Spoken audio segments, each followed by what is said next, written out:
Итак, вот здесь у нас стояла одна часть столешницы. Она была вот этим местом присоединена с помощью вот такой вот планочки. Вот здесь. И на этой столешнице произошло вздутие.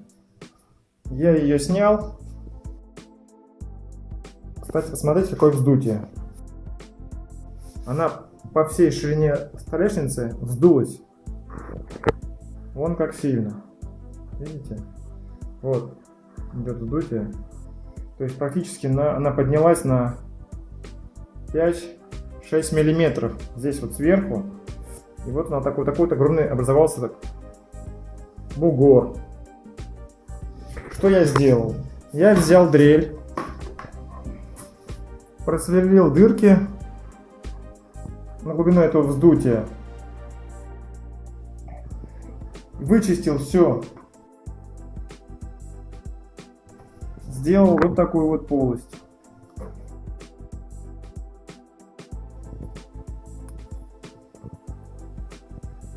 Теперь я ее буду заполнять. Купил вот такой вот клей водостойкий. Вот у меня оттуда стружки остались.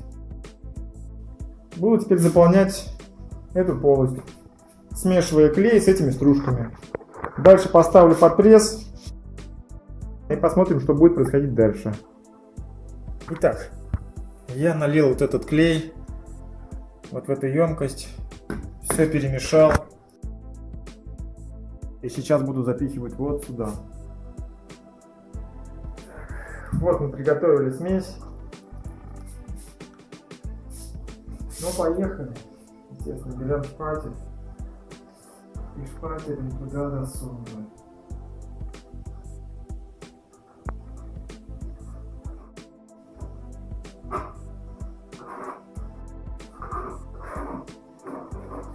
Так, я заранее подготовил вот такую вот палочку. Туда вот ее просовываем,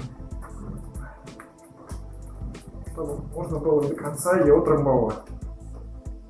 Эту смесь действует очень быстро. Рабочее время данного клея 10 минут. Значит, нужно как можно быстрее все туда запихнуть.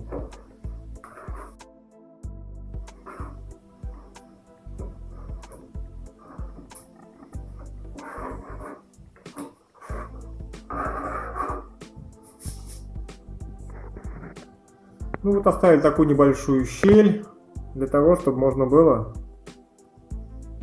жидкости, ну, клею выйти, когда я буду его сжимать. Ну а теперь сейчас буду сжимать ее струбциной. Я оставлю где-то на 2 суток, по крайней мере не меньше, потому что внутри клей будет еще сырой, либо его нужно будет прогревать феном, если хотим пораньше. 4 струбцины. Вот так вот я закрепил.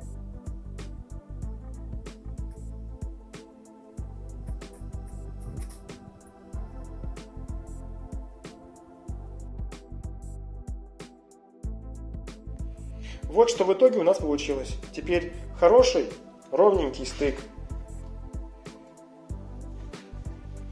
А раньше, когда вода сюда подтекала, то она подтекала туда вниз, между стыками. И, естественно, ДСП, оно начало вздуваться. Я вам показывал. Здесь были неровности и вздутие. Теперь сейчас здесь все ровненько, все хорошо.